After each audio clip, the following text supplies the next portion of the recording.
which FIU has become renowned. And so one of those areas is, in fact, our area of expertise related to environment, environmental resilience. And this campus right here is not only a major research hub, it's a test bed for all things environment, resilience, and research. And so we're excited about being able to use our existing resources and continue investing alongside the vision that the governor has had. And Governor, you know what they say, location, location, location, right? So FIU situated right next to the Everglades here on beautiful Biscayne Bay. We're excited that we get to not only host you today and showcase the wonderful research we're doing, but also the importance of what we're focusing on as it relates to the opportunities, as it relates to the research, the relevant research, because I don't think it's important for research just for research's sake. We want to make sure it's practical and it's something that's going to work with the Department of Environmental Protection and others. And so a showcase that I would always like to tout when I talk about our work on the environment is the 25 years that we have had NSF investing and supporting our Florida Coastal Everglades long-term ecological research program.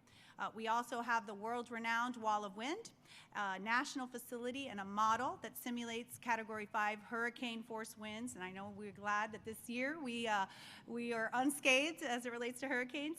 But that facility, it not only models Cat 5 winds, but it also tests buildings, power lines, all the things to make Florida more resilient. And again, an area that the governor has led on.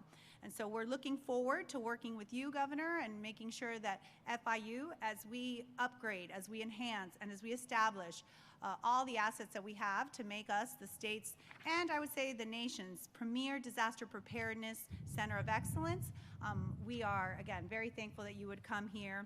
And on a personal note, as a former Lieutenant Governor and someone that got to spend a lot of time with you, I know just how much you prioritize protecting our environment.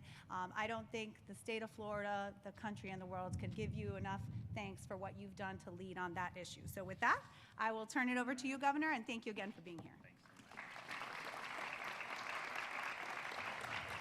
Well, thank you, Madam President. It's great to be here back in South Florida.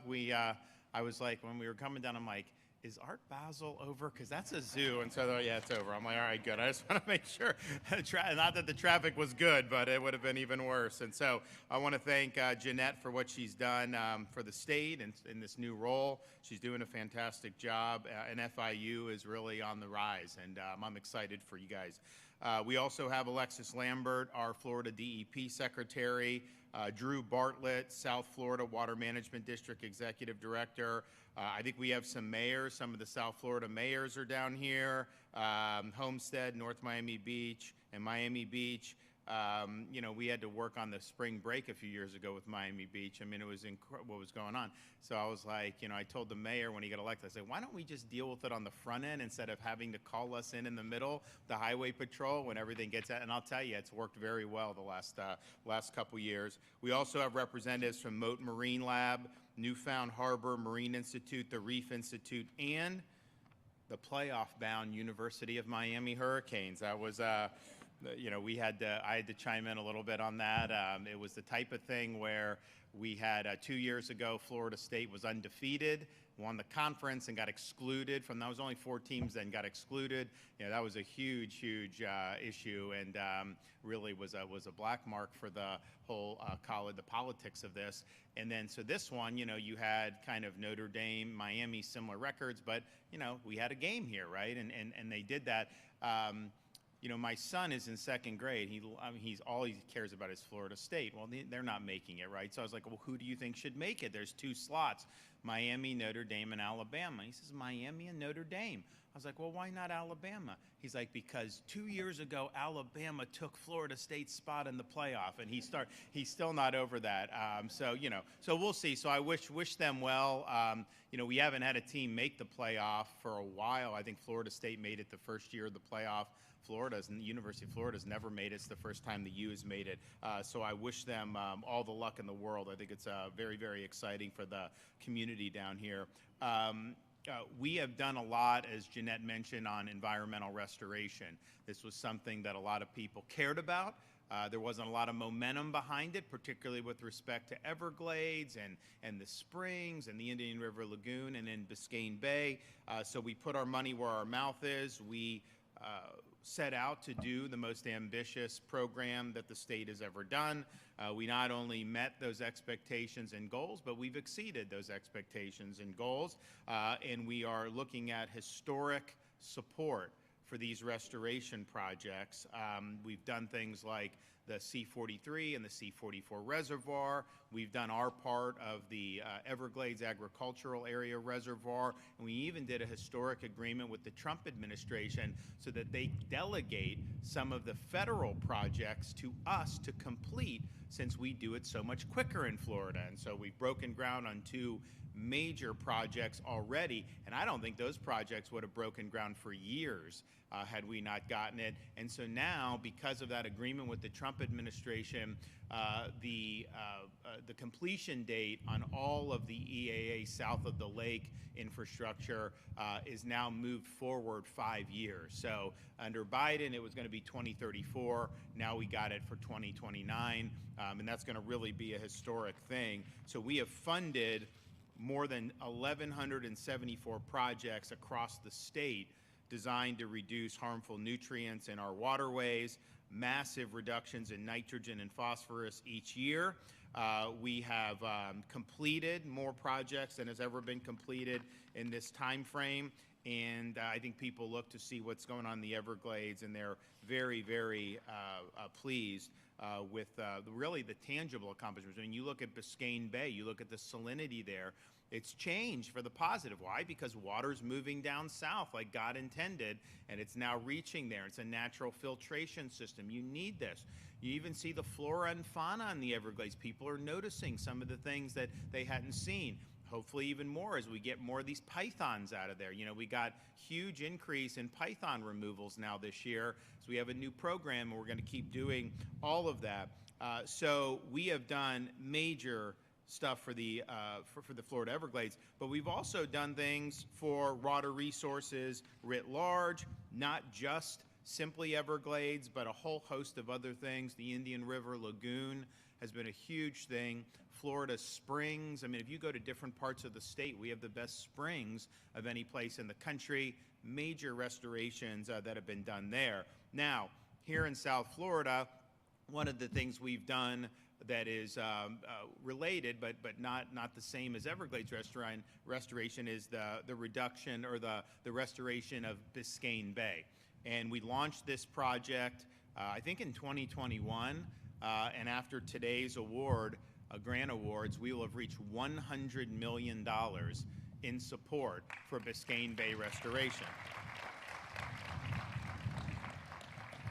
So we will be awarded today we'll be awarding $20 million in grants and aid for the Biscayne Bay water quality improvement projects.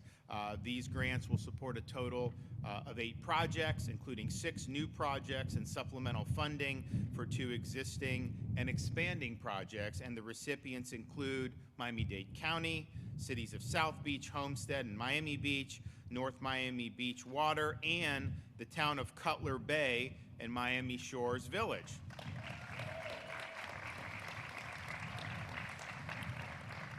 So these projects include septic to sewer conversion, wastewater storage projects that will lead to improved water quality of Biscayne Bay. You know, what we've already done has made a difference. I mean, people are very pleased with that, but we're not done, and we're going to continue to do that. And there have been a lot of applications that came, and basically the department selects the ones that are going to have the biggest impact on what we're trying to accomplish. Also today, we're awarding $9.5 million in grants and aid for Florida's Coral Reef Restoration and Recovery Initiative. As the home of the continental U.S.'s only living barrier reef, we have worked very hard to protect this natural treasure. Since 2014, the reef has experienced an outbreak of stony coral tissue loss disease. It's progressed rapidly to affect the entire reef ecosystem. In January 2023, we established through executive order and this initiative aimed at developing the infrastructure, technology, workforce, and logistics necessary to support long-term recovery of Florida's coral reef. So today, we'll be funding 11 projects. They were a project prioritized and awarded based on impact of scaling up land-based coral infrastructure and capacity. Recipients for this will include Sea Foundry, the Florida Aquarium, CAIR Corporation, Mote Marine, Reef Institute, Plan a Million, Corals Foundation, Reef Renewal USA, Newfound Harbor Marine Institute, Fish and Wildlife Foundation of Florida, and higher education institutions like Nova Southeastern, University of Miami, and Florida Atlantic University's Harbor Branch Oceanographic Institute. So this will help both the academic and private partners that are doing research to establish, expand, and maintain Florida's in-state coral propagation and grow-out facilities. So I want to thank the folks in the legislature who've been supportive of these initiatives over many, many years. I mean, we started in 2019, and it was a little bit different than the muscle memory that they had been doing in terms of how they handled some of the stuff. And there was a little bit of trepidation, and we were just like, you got to do it. And we had some great champions in the legislature. And then after we did it a year or two, we got a lot of momentum, had huge support through the years. And I think this is something that is really, really meaningful. So, you know, as the state of Florida is reducing taxes on people, as we're paying down, we've done accelerated debt repayment. You know, we now hit reducing our state taxpayer-supported debt by 50% just since I've been governor. Out of all 180 years of our history, we've knocked out 50%. We're doing a whole bunch of other things with maximizing the rainy day fund, doing a lot of great stuff. And by the way, our budget's less than the budget of New York City, which only has 8 million people. And that's before Mendami takes over the grocery stores. That's going to cost more. I'm telling you, it's not going to be pretty. But so we've done all that and been very fiscally responsible, and yet we've done historic support for these initiatives for conservation and environment, and we're really showing how it's done. And I'm proud of the folks that have been involved, because you know, the fact that we have the Army Corps and the Secretary of the Army and some of these folks saying, look, we know Florida's faster. We know Florida gets it done. We want to work together. We want to empower you guys. So for them to be block granting the money for those federal projects, and we're taking the lead on those, you know, that is a really, really great team effort, and we're making huge, huge progress. So thanks to everybody involved. Alexis, come on up.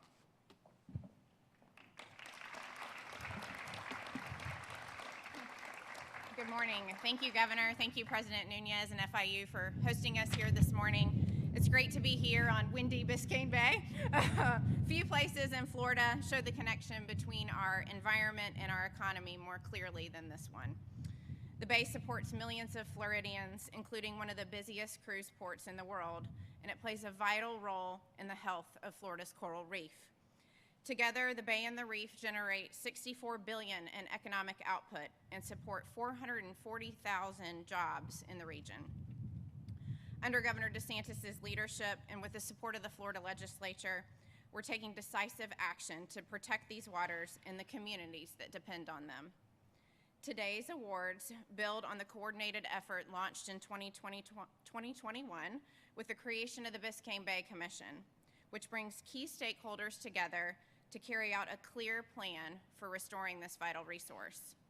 Since then, as the governor stated, we've awarded $100 million through the Biscayne Bay Water Quality Improvement Grant Program to reduce nutrient pollution, improve wastewater systems, convert septic systems to sewer, and strengthen stormwater management. Improving water quality here is also critical to what lies just beyond the Bay, Florida's coral reef. We're investing $9.5 million to advance coral propagation and restoration to help reach our goal of restoring 25% of Florida's coral reef by 2050. Through this initiative, DEP and our partners are now propagating tens of thousands of resilient coral colonies each year and restoring critical reef-building species. With continued support from Governor DeSantis and the legislature, we will keep making Florida making real measurable progress for Florida's coastal waters. Thank you. Drew? I'm gonna take this. It's bad.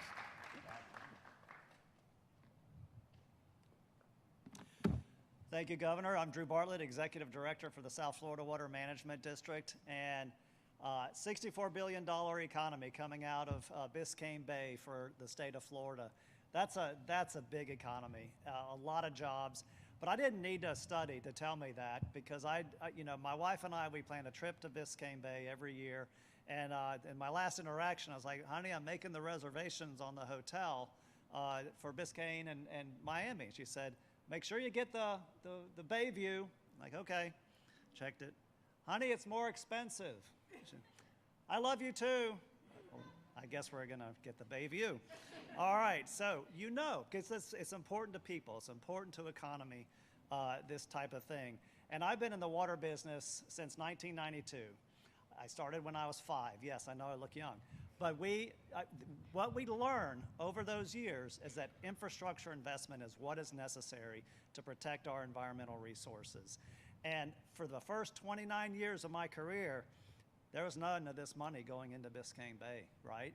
It only happened under you, Governor DeSantis, where you started this. You say, look, this bay is important. We need to start bringing state dollars, partnering with the local governments to get this infrastructure investment. And now we're up to 37 projects going on for Biscayne Bay. And let me tell you, it will make a difference. I manage projects. We put projects in at the South Florida Water Management District, and we see the difference right away as soon as they come online. And we're seeing it in the Everglades, we're seeing it in Florida Bay. And I'm happy to say, last month we celebrated the 80th project, starting with the pump station to get Lake Water South. And this afternoon at 1:30, I'm going to add 81 and 82, where we are restoring almost 4,000 acres of coastal habitat south of here in Cutler Bay and close to Homestead for the critters in Biscayne Bay. This has been envisioned, this project's been envisioned since 2000 as part of Everglades restoration. And at 1:30 today, I invite all of you here to come celebrate that restoration project too, because let me tell you, this is a great day for Biscayne Bay. It's a great day for all of us in the water profession, all of us that care about Biscayne Bay, and it's a great day for Drew, because I got the best job on the planet getting to do this. Thank you, Governor, for giving me the best job.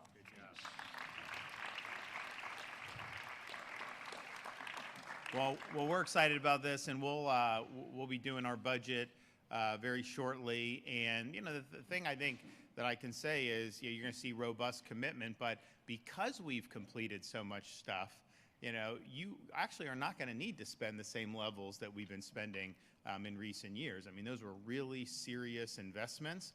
These are major projects, and when these projects come online, look, there's operation and maintenance, of course, but we've really done the heavy lifting. So there's going to be more to do, of course, but I think you're on a great path, and certainly from a fiscal perspective, it's going to be something that's really good. I was talking with a fellow great guy that runs our revenue department, and it's like, you hear a lot about the economy nationally and everything like that, and it's like, so they just had November, and they always forecast the revenue, and like sales tax revenue was like $240 million overestimate in Florida, and that's kind of been the story for so many years now. So we've got really strong fiscal, strong reserve, strong rainy day fund, and we're going to continue the commitment to doing all the stuff for environmental restoration. But man, having these reservoirs done, having what we've done, the stormwater treatment part of the EAA.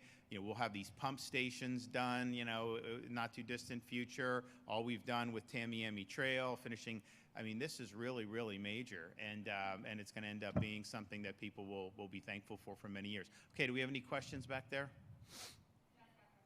CBS, thank you for taking our questions.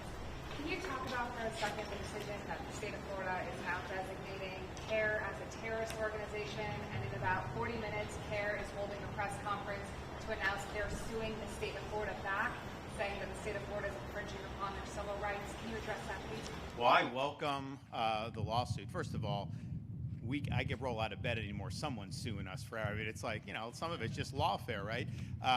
But we welcome that. I mean, we did do the designation for both the Muslim Brotherhood and CAIR. This is something that has been a long time coming. I know the federal government's now working in a similar direction. The legislature is working on statutory laws that are going to impact this area. So I think our executive order is kind of the beginning. I think you're going to see statutory codification of how we handle different terror designations.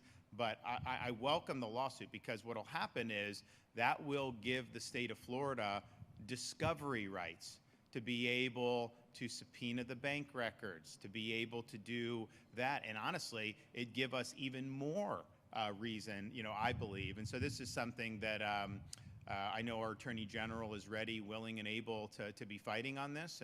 And so that's, they have every right to sue, and then we're going to have a right to get the information that we need to make sure. But our agencies are on notice about how any of our programs or any of our operations are impacted or not impacted, and so to the extent that they can be, then they're going to have a basis to be able to protect the people and the taxpayers from that. So I'd stay tuned there.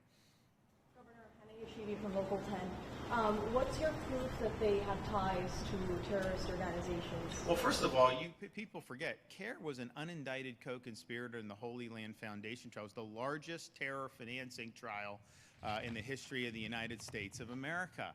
And like the idea that, like, I mean, if there were any other situation where that happened, people would be up in arms, but somehow that's just something that just gets forgotten. So there is strong basis, and a lot of it's financial. There's no question. A lot of it is financial. That's why I think a lawsuit is something that we very much welcome for that. But I would expect there to be some follow-on legislation. I know we've got a lot of members of the legislature have been really working hard on these things. And I think Texas, if you look, I think Texas did before the federal government announced.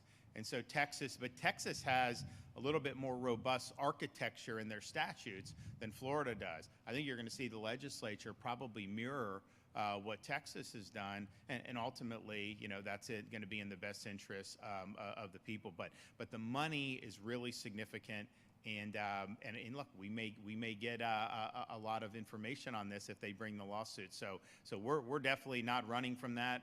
We welcome it, and I think that folks will be pleased with our actions. All right, thank you guys.